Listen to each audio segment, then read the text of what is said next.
Muito bom dia a todos. Primeiro apresentar os membros deste grupo: Diana Almeida, arquiteto e urbanista; Tiago Soares Lopes, arquiteto; e eu próprio, José Raimundo Noras, investigador em História da Arte e em História Contemporânea. Nós abarcamos três perspectivas sobre o Teatro Rosa Damasceno no contexto da economia urbana de Santarém. Desde logo explicar as datas que escolhemos. 1939 foi a inauguração da sala moderna deste cineteatro. 1999 foi o seu encerramento ao público como sala de espetáculos e pomos uma data topicamente colocada no futuro, 2039, para que seja um horizonte para a sua possível recuperação e colocação novamente ao serviço dos cidadãos. Também um agradecimento às imagens que ilustram esta apresentação. As imagens que utilizamos são do arquiteto José Manuel Fernandes, quem agradecemos a cedência das imagens, bem como dos alunos da Escola Genestal Machado, onde foi feita uma flash mob no contexto do movimento cívico. A localização da cidade: Santarém é uma localização situada maioritariamente no centro de Portugal, beneficiando, mas também sofrendo as consequências de estar muito perto do centro urbano de Lisboa, que pode ser vista como uma complementaridade, mas também como um obstáculo, às vezes, ao desenvolvimento destas vertentes mais culturais. O Cineteatro Rosa Damasceno, o Teatro Rosa Damasceno, vem ocupar um espaço de uma antiga igreja, o Templo de São Martinho, onde já existiam desde o século XIX representações teatrais. A primeira sala é uma sala italiana, de um desenho atribuído a José Luís Monteiro, que por sua vez é substituída pela intervenção modernista de Amílcar Pinto nos anos 30. A remodelação do Teatro Rosa Damasceno decorre numa multiplicidade de fatores, que ela ao mesmo tempo foi causa e consequência. É um dos equipamentos que a cidade já precisava e que o público vinha a reivindicar progressivamente. Ao mesmo tempo, o mercado coberto, a agência do Banco Público, a estação de Correios e este cineteatro moderno constituíam-se os tais melhoramentos materiais, é a expressão que encontramos nos jornais da época, que eram reclamados e ao mesmo tempo também eram uma visão do desejo de modernidade destes centros urbanos de pequena e média dimensão. O novo espaço procurava adaptar-se à função do cinema, mas deixava também espaço para a função teatral. O cinema, de qualquer das formas, era a aspiração da modernidade almejada pelos públicos locais. Um pouco por todas as localidades do interior do país, a exploração comercial do cinema tornava-se uma atividade cada vez mais economicamente atrativa.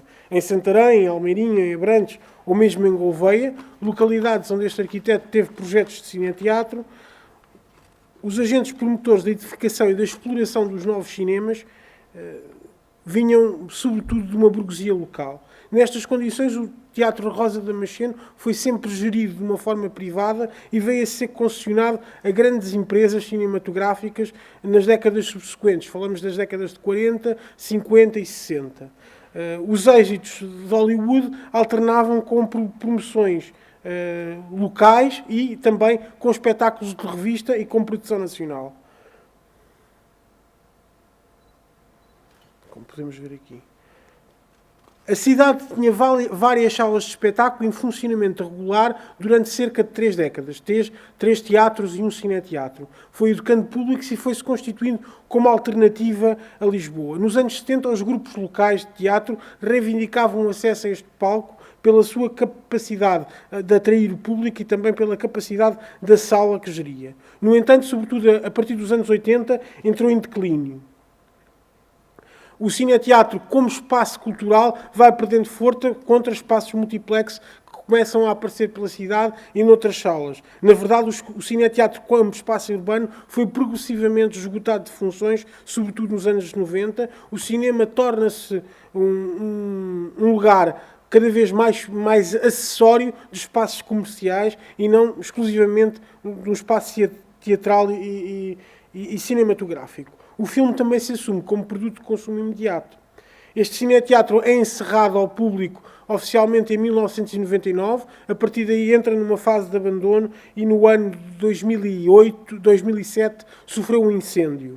Entretanto, houve um imbróglio jurídico sobre a sua propriedade, que só foi resolvido em 2013 e neste momento mantém-se em propriedade privada, sendo que existe uma decisão judicial que obriga o proprietário a manter a função cultural do espaço. E passo a palavra ao Tiago. No seguimento deste incêndio, cujas causas permanecem um pouco obscuras, mas importou referir de entre a população, portanto, o nosso trabalho foi efetivamente demonstrar a toda a gente e num contexto em que o público mantinha na sua memória coletiva o uso, as funções, as memórias que existiam no teatro, mas também a nós saber explicar qual é o valor que ultrapassa a sua função, mas também o valor do objeto e o valor que o teatro nos acrescenta. Portanto, no fundo, um edifício de inovação que apareceu como exceção numa sociedade e que reclama também que essa sociedade se constitua como exceção e como inovação. Toda a concepção do teatro moderno, portanto, do arquiteto Amilcar Pinto, inaugurado em 1939, entende e explora uma nova monumentalidade baseada, fundamentalmente, começamos aqui, pelo volume genérico da fachada, em que toda a articulação interior se reflete no exterior e, portanto, constitui para a rua e para o ambiente urbano um grande corpo que, no fundo, traduz a própria expressão da sala, neste caso, sem recorrer a um ponto excepcional ao volume, em que uma torre, por exemplo, chamaria a atenção do público, neste caso, o próprio volume é utilizado como torre e ele próprio como cartaz. Eu não sei se isto está a funcionar. Está?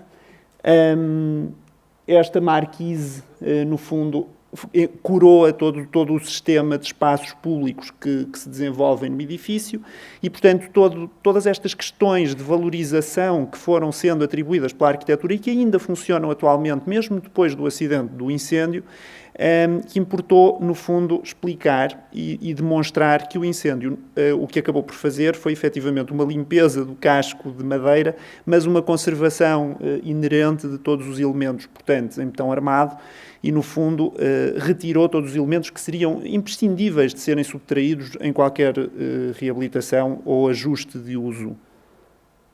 Começando aqui pelo piso de entrada, isto, portanto, foi todo o trabalho que foi feito de exploração, portanto, e levantamento do edifício. O piso de entrada desenvolve-se na zona de acesso e átrio e todas as circulações verticais são duplicadas, não tanto pela circulação vertical em si, mas pela sua articulação e, portanto, com a dinâmica que isto traduz aos espaços de estadia e de foyer que se multiplicam pelos vários pisos do edifício. Portanto, aqui vemos o primeiro andar, onde o foyer será o maior do edifício, portanto, que permitia que o local mais, portanto, com maior capacidade e lugares mais privilegiados em frente ao ecrã, portanto, com esta nova adaptação, com esta nova forma de interpretar o espaço de espetáculo, que antigamente portanto, o projeto anterior do arquiteto José Luís Monteiro, que entretanto este veio substituir, portanto, se desenvolvia em ferradura, desta vez já com o palco em frente aos lugares de balcão, plateia e galeria. Aqui a continuação do balcão, portanto, o segundo balcão. E, por último, portanto, a lógica completamente independente e, no fundo, que demonstra uma sociedade um pouco mais segregada, também com o acesso à galeria geral e, portanto, os lugares mais económicos que, entretanto, acabaram por deixar de ser usados. A sala, portanto, desenvolvia-se nestes níveis. Todos os elementos portantes em betão armado constituíam a própria decoração da sala. Era uma decoração despojada, portanto, muito próxima da nova tecnologia do betão armado, das possibilidades que essa tecnologia levantava. E, portanto, também o conjunto de foyers em que o sistema ENBIC conseguiria criar espaços muito amplos, com pouco elemento vertical, e estes, sim, portanto, conservam-se em pleno estado ou em perfeito estado de conservação da estrutura. O teatro, portanto, o interior, ao ser iluminado, traduzia para a cidade uma forma de lanternim e que, no fundo, essa sim chamava, recebia e, portanto, através desta pala, começava portanto, toda esta promenade arquitetonique, desde a rua até ao momento em que a pessoa se integrava nos espetáculos. tarde. Dou continuidade ao contexto urbano de inserção urbana do Teatro Rosa Damasceno, que resulta de uma evolução morfológica da cidade de Santarém para um dos seus espaços polinucleados. A reconstrução deste equipamento, em 1937, significava a valorização funcional daquela área específica da cidade, em relação próxima com o espaço representativo e histórico de formação urbana de Santarém, através de um programa inovador de divulgação cinematográfica. O Teatro Rosa Damasceno, ou TRD, como abreviadamente dizemos, insere-se numa área primordial de expansão, numa lógica de propriedade urbana, de frente de rua e na proximidade de outros equipamentos e respectivas áreas de proteção, entretanto classificadas como monumentos nacionais desde a década de 40. O teatro consolidou este lugar como um polo funcional de espaço público relacionado com a atividade eminentemente coletiva, ainda que a mesma tenha sido promovida particularmente pelo clube proprietário até ao final do século XX. Santarém foi alvo de políticas urbanas, especialmente em 1948 e em 77, o primeiro relativamente ao Plano Geral de Urbanização de João Aguiar e uma segunda relativamente ao projeto urbano de Tomás Taveira, que de certa forma reorganizou a ocupação a norte e a sul do limite urbano e do centro consolidado mais antigo da cidade, com uma lógica urbanística diferente e contrária ao plano precedente, o que de certa forma acabou por comprometer uma relação entre o centro do Planalto e uma zona de expansão pós-década de 70 e 80. Desde 1989 que o Teatro Rosa Damasceno se encontra delimitado em área de centro histórico, alvo de algumas medidas para a salvaguarda e reabilitação, enquadrado num eixo relevante entre as muralhas e a Praça do Seminário. Só em 93 entraram em vigor as normas provisórias do PDM de Santarém, sobre um tecido já consolidado, com falhas ao nível da relação entre os eixos estruturantes, espaços e equipamentos públicos. A quando o diagnóstico urbanístico, o Gabinete de Planeamento Municipal sublinhou já tardiamente, como à semelhança de várias cidades europeias, a obsolescência das estruturas urbanas, a carência e o abandono dos equipamentos coletivos, a vetustez de um parque edificado com mais de 200 anos e a falta de condições regulamentares para a habitação, coincidentes com o contexto de envelhecimento das populações. Desde meados de 90, à semelhança de várias cidades europeias, a programação cinematográfica, conforme o colega já referiu, foi deslocalizada para a periferia da cidade. Depois do processo de candidatura desta cidade a Património Mundial, em 1996, têm vindo a ser ignoradas todas as vantagens inerentes à reativação deste equipamento numa potencial rede de equipamentos centrais e de proximidade. Ainda no mês passado, setembro, em entrevista, Marin Kermitz, produtor e distribuidor polaco de cinema independente, apontou precisamente a destituição de funções culturais dos centros urbanos antigos, nomeadamente dos cinemas locais e de província, como razão estrutural para a decadência socioeconómica destes centros nas últimas décadas. Segundo ainda a intervenção parlamentar em maio de 2007, era desconhecida, segundo o que está escrito na intervenção parlamentar, qualquer ação política em defesa do património local, denunciando a total apatia de idilidade e de mais autoridades competentes quanto ao Teatro Rosa Damasceno. O Teatro Rosa Damasceno encontra-se classificado como imóvel de interesse público desde 2002. Em 2013, o Supremo Tribunal de Justiça considerou legal a venda do teatro, incumbe ao proprietário a responsabilidade pela integridade física e observância da legislação afeta aos imóveis classificados, mas decorridos 3 anos, entretanto, a situação jurídica e financeira deste teatro continua a ser um dos principais obstáculos à sua reabilitação ou eventual aquisição em asta pública ou venda forçada, ou por qualquer outro meio jurídico que pudesse devolver o edifício à cidade como equipamento coletivo. O exercício de planeamento urbano com vista à revitalização da cidade consideramos ser atualmente insuficiente perante uma ausência de uma estratégia de intervenção que abranja todo o tecido urbano mais recente e capacite o antigo de infraestruturas de acessibilidades, devolvendo às estruturas e equipamentos existentes uma programação efetiva e permanente. Em definição programática do edifício, bem como da sua possível ou não reabilitação e do seu enquadramento numa programação urbanística, revela a ausência de uma gestão integrada dos espaços culturais e da exploração de salas atualmente existentes na cidade. Existe, pois, um incumprimento dos instrumentos de gestão territorial, como das políticas de bens patrimoniais emanadas estatalmente. O papel do Estado foi problematizado ainda nesta questão nos últimos anos, sendo que em 2002 foi apresentada uma proposta de um anteprojeto de lei para a criação de uma rede de teatros e cineteatros portugueses, proposta que, entretanto, caducou no ano seguinte.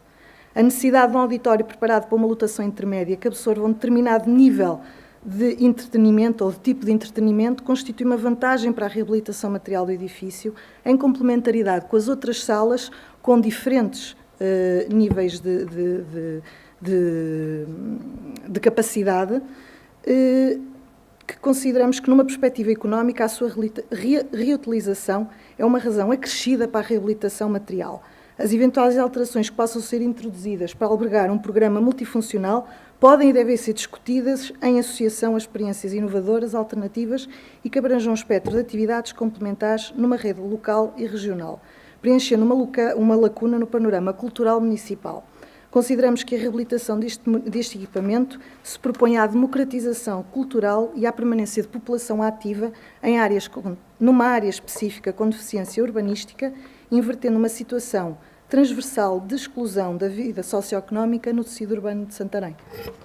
Apelamos, então, aqui à...